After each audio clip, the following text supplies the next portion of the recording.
जोरदार ताली से मैं इनका स्वागत अभिनंदन करना चाहूँगा। उन्होंने किसी पार्टी का सहारा में लेते हुए भी अपनी उपस्थिति दर्ज कराई।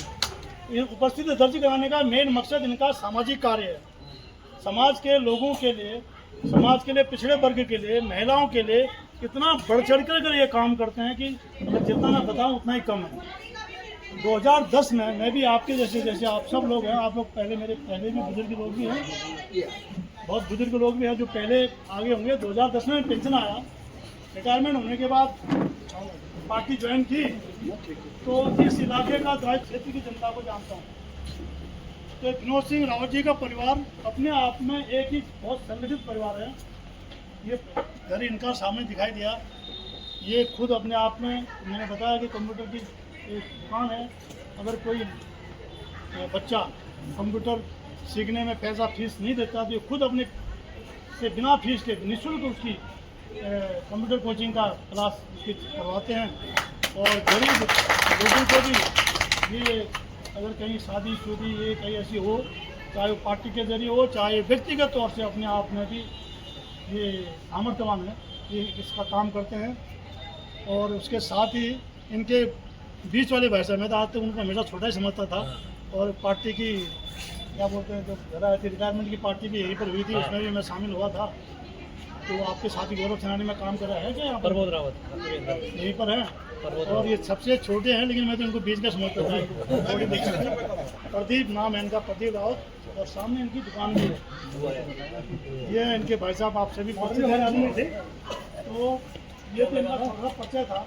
एक निवेदन करना चाहता हूँ, हम लोग इकट्ठे इसलिए नहीं होना चाहिए हम लोगों को कि हमें कुछ करना है, अपने लिए कुछ करना है। हमें इसलिए इकट्ठे होना है कि हमें किसी के लिए कुछ करना है, किसी और के लिए कुछ करना है। आपके खुद के लिए तुम्हें क्या करना है?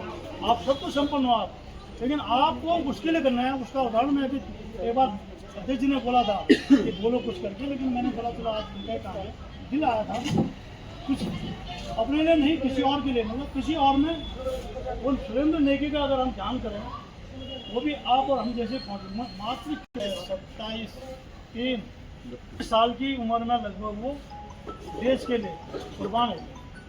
लेकिन उनके पीछे तो भरा परिवार है ना, उस परिवार को कौन देखेगा? ऐसे परिवारों की सहायता के लिए मैं आप सब लोगों से निवेदन करूंगा, हमारे सम्मानित अध्यक्ष विनोद नेगी जी से भी और पूरे टीम से, हमारे बुजुर्ग हैं जो भी जिनका सहयोग इनको मिलता है, उन सबसे निवेदन करूंगा, ऐसे परिवार के लिए हमें एक योद्धा बन के उतरना है। और योद्धा आप अपने आप में कम नहीं समझना अपने आप को। आप चाहे 80 साल के बुजुर्ग हो, लेकिन आपका जो जज्बा है वो जो यहाँ के युवाओं से भी अच्छा है। जो दारू पी करके, जो नशाबंदी करके, नशा पी करके अपने आप को एक जवान होते हुए बुजुर्ग बना दिया है, उसने बुढ़ा बना दिया है, उससे आप लोग सामर्थ्यवान हैं।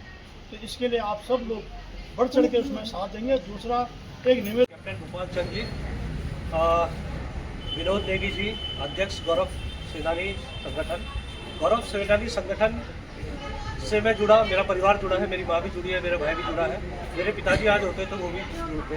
तो हमारा पूरा परिवार जो है गौरव सेनानी संगठन के साथ जुड़ा हुआ है। हमें ऐसा नहीं लगता कि हम फौजी नहीं है तो उनके साथ नहीं जुड़े, क्योंकि हमारा परिवार फौज से जुड़ा हुआ है, तो हम आपके साथ जुड़े हुए हैं। किसी भी तरह का कोई भी सामाजिक कार्य आप करते हैं, आप करते आते हैं, समाज से जुड़े। कैप्टन गोपाल चंद जी हैं, आप सब हैं, हमारे पटवाल जी हैं, हमारे मंच जी हैं, हमारे जितने भी क्षेत्रवासी हैं, मैं सभी को कहूँगा कि आप सब जो है एक ऐसी एकता रखें, जैसा कैप्टन साहब ने बताया कि अपने लिए क्या दूसरों के लिए हस्तक्षेप करें, किसी को सैनिक परिवार के लिए, क्योंकि आपका जो संगठन है वो सैनिक परिवारों का संरक्षण करता है। एक तरह से सैनिक परिवारों में आपके संगठन की वजह से एक डर नहीं है, भय का माहौल नहीं है कि हमारे साथ कोई खड़ा नहीं है। सरकारें बाद में आएगी मदद करने के लिए, और भी संगठन जो है वो बाद में आएगा, लेकिन जो अपना परिवार होता है वो होता है एक संगठन का। तो गौरव सेनानी संगठन जो है अपने जो रिटायर्ड अपने सैनिक है, जो उनका परिवार है, उसके साथ हमेशा खड़ा, इसी तरह से खड़ा रहे। मैं आपको बहुत बहुत बधाई देता हूँ, बहुत बहुत शुभकामनाएं देता हूँ, धन्यवाद व्यक्त करता हूँ कि आप हमारे क्षेत्र में हर 15 अगस्त को, 26 जनवरी को आदरणीय हमारे विनोद नेगी जी के, क्योंकि आप इसके अध्यक्ष हैं तो आपका नाम ले तो सबका नाम ले लें, तो आप सबको जो है इतने अच्छे अच्छे यहाँ पे कार्यक्रम करते हैं, तो उसके लिए भी आपको बधाई देता हूँ। बहुत बहुत धन्यवाद।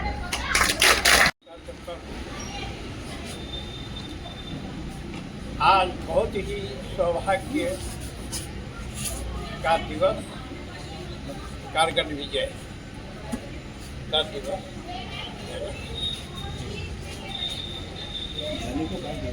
सेना ने किस प्रकार से विजयश्री प्राप्त कराई ये आप सब जानते हैं। थोड़ा सा इनको पता है, अपना नाम बता देना सभी को, अपना नाम बता दो। जानते हैं विजय प्रेमवल्लभन।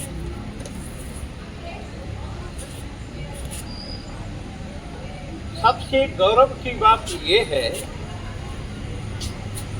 कि जब तक सेना हमारी पुष्टदायक है तब तक कोई भी देश हमारे यहाँ आक्रमण नहीं कर सकता। आक्रमण करेगा तो वो पराजय को प्राप्त करेगा। विजय भारत के ही मिलेगी। भारत माता की जय। पहली बात, हमारे भूतपूर्व सैनिक एवं कई ऐसे कैप्टन गोपाल भाई सभी का मैं हार्दिक दिल से अभिनंदन स्वागत करता हूं। मैं आज के दिन में हमारे उत्तराखंड में गौरव सेनानी संगठन की जो एक टोपी हमने पहनी है, ये सैनिक कहीं भी जाते हैं अपने खर्चे से तेल पानी अपने गाड़ी से उस स्थान में पहुंचता है जहां किसी व्यक्ति के साथ हमारा यहाँ पर समाज में या किसी व्यक्ति के साथ अन्याय हो रहा है, वहाँ ये गौरव सेनानी संगठन खड़ा होता है और निस्वार्थ से होता है, निस्वार्थ से। कुछ दिन पहले यहाँ बड़ोले के साथ हुआ था, रात दिन वहाँ भी बैठे रहे हम। और जो हमारी कोई भी हो, उनकी परंपरा है राजनीति पार्टी भी, कोई भी राजनीति पार्टी में वो कभी कांग्रेस कर रहा है कभी बीजेपी कर रहा है, तो एक दूसरे का पार्टी में नहीं जा सकता है। लेकिन एक गौरव सेनानी उत्तराखंड के लिए एक मिसाल है। जब भी किसी की समस्या आती है, चाहे कोई हमारे भाई सिविल हो सैनिक हो कोई हो, उसके साथ गौरव सेनानी टोपी लगा के खड़ा होता है। सरकार से और न्याय से, जज से, वकील से न्याय मांगता है। इनके साथ अन्याय नहीं होना चाहिए। पिछले दिनों में हम कोर्ट के पास बैठे रहे, तहसील में बैठे रहे कई दिन, हफ्ते दिन।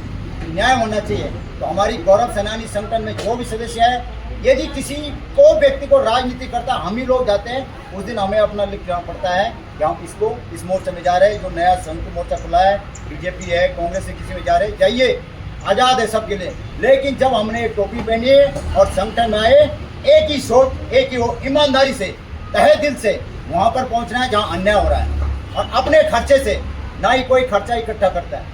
एक बार 500 की रजिस्ट्रेशन होती है बस।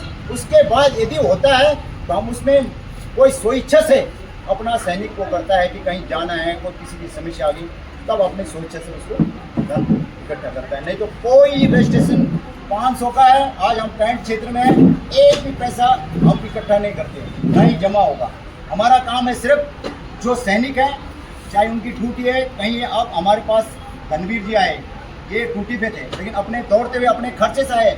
उनको कोई संगठन नहीं दे रहा, खर्चा ना कोई दे रहा है। जैसी पार्टियां होती तो उसमें मिलता है धन, लेकिन गौरव सेनानी संगठन एक ऐसा है, उसको कोई धन की जरूरत नहीं है, कुछ नहीं। सैनिक है अपने उत्तराखंड की रक्षा करने के लिए। उत्तराखंड में किसी व्यक्ति के साथ, किसी भी व्यक्ति के साथ कभी भी कोई होता है अन्याय के साथ आवाज उठाएगा गौरव सेनानी संगठन।